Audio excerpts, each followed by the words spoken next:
Joining us, Ben Emons, Managing Director of Global Macro Strategy at Medley Global Advisors. Ben, welcome. Healthcare now? Time to catch up? Hey, Sarah. Yeah, it's an interesting play here, right?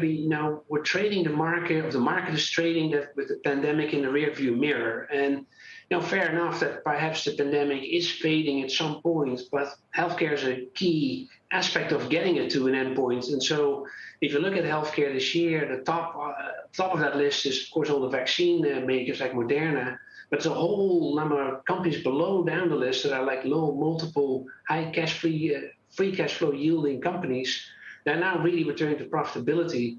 I was recently a report out that on healthcare spending is now total about 4.1 trillion over the year 2020 into 2021. So that's substantial already. There's a lot of federal spending there. That's only going to continue with the enactment of the Defense Production Act, say, for all this testing. So I think it's an attractive entry point here as you enter 2022. Usually healthcare these days, especially the insurers and the big pharmaceutical companies, acts as a defensive group, right? It goes up during times where the market is a little bit on shakier ground. Are you assuming that that's the kind of environment we're going to be in starting 2022, or really we've seen a preview in the previous few weeks? I think it is. Now, again, if the market's right that the pandemic may be less of an issue next year, then there will still be much upside for all those reopening sectors, I think particularly airlines. But on the other hand, we have to really go back to business and try to bring inflation more under control. And everybody understands, of course, this is monetary tightening that will come down the pike. So it does lead you to somewhat more defensive posture in that way. You can stay overweight these airlines, but a defensive sector like healthcare can be a good offset of volatility in your portfolio. So I think this is indeed somewhat of the time, I think, to think about this healthcare.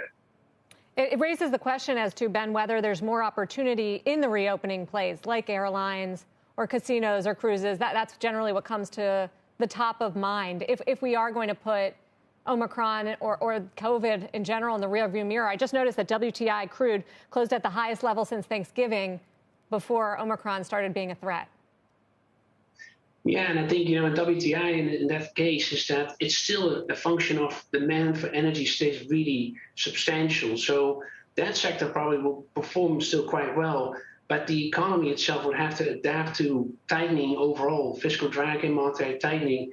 And so if you think about reopening, which is now, I think, much matured, you got to start thinking of rebalancing that balance of real cyclical exposure. So I think that energy remains a good play, financials may remain a good play, but I think if you're having other sectors like staples and healthcare added, you probably have a better balance. But what about those reopening plays? Still juice in that one? I'm particularly on the airlines, as we talked previously before. Yeah, right? You've liked it. You've liked this group. Yeah, I do. I mean, it's obviously this idea of you sitting in the airplane, you're getting occasionally this turbulence, but it is a flight that's going to lead to, I think, the global reopening. If you look at, for example, this World Airline Index that Bloomberg has, it does show that all the global airlines have been rallying ever since Omicron emerged. So I think the market is saying to us that there is going to be a global reopening, and there's significant upside for these companies because they're trading at such low multiples, or not even any multiple, that there's just a lot of scope for profitability. And many of these airlines have come out with projections of full return to profitability. So I think that's a good play. I always think of Medley as a good Fed forecasting shop. So what do you guys expect next year in terms of Fed policy and where inflation goes off of that? So we're in the camp of that the Fed will probably deliver a few rate hikes.